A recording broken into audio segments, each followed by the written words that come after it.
আজ বানাচ্ছি পটাটো কাঞ্চা। এর জন্য আলুকে গ্রেট করে নিয়েছি, ভালো করে ধুয়ে স্টার্চগুলো বার করে দেব, সাদা করে ধুয়ে নেব। এরপর একটু লবণ মাখিয়ে খানিকক্ষণ রেখে দেবো, তারপর লবণে জলটা চিপে বার করে দিয়ে আলুগুলো নিয়ে নিয়েছি।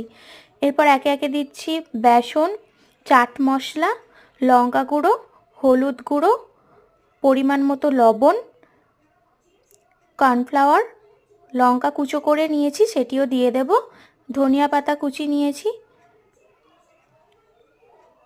এবার সমস্ত উপকরণটাকে হালকা হাতে ভালো করে একটু মাখিয়ে নেব।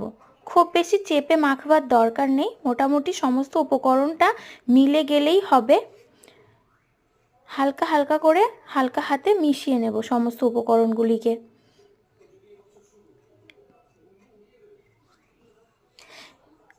দেখুন এবারে এগুলো থেকে আস্তে আস্তে একটা একটা কাঁচের গুলির শেপে বা কাঞ্চার শেপে বলের আকারে বানিয়ে নিচ্ছি। এরকমভাবে প্রত্যেকটা কাঁচের গুলির মতন গোলা তৈরি করতে হবে।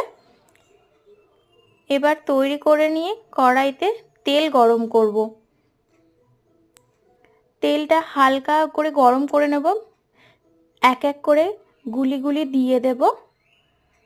এই সময় ফ্লেমটা মিডিয়াম টু লোয়ের দিকে রাখতে হবে, কারণ খুব বেশি হাই ফ্লেমে দিলে বাইরেটা তাড়াতাড়ি লাল হয়ে যাবে, ভিতরটা ভালো সিদ্ধ হবে না। সেই জন্য একটু হালকা মিডিয়াম ফ্লেমে ভাজতে হবে। একটু একটু করে এবারে আমরা গোল গোল গুলিগুলিকে ভালো করে এপিট ওপিট করে ভেজে নেব। বেশ মুচমুচে করে ভাজতে হবে, তাহলে খেতে খুব ভালো লাগবে।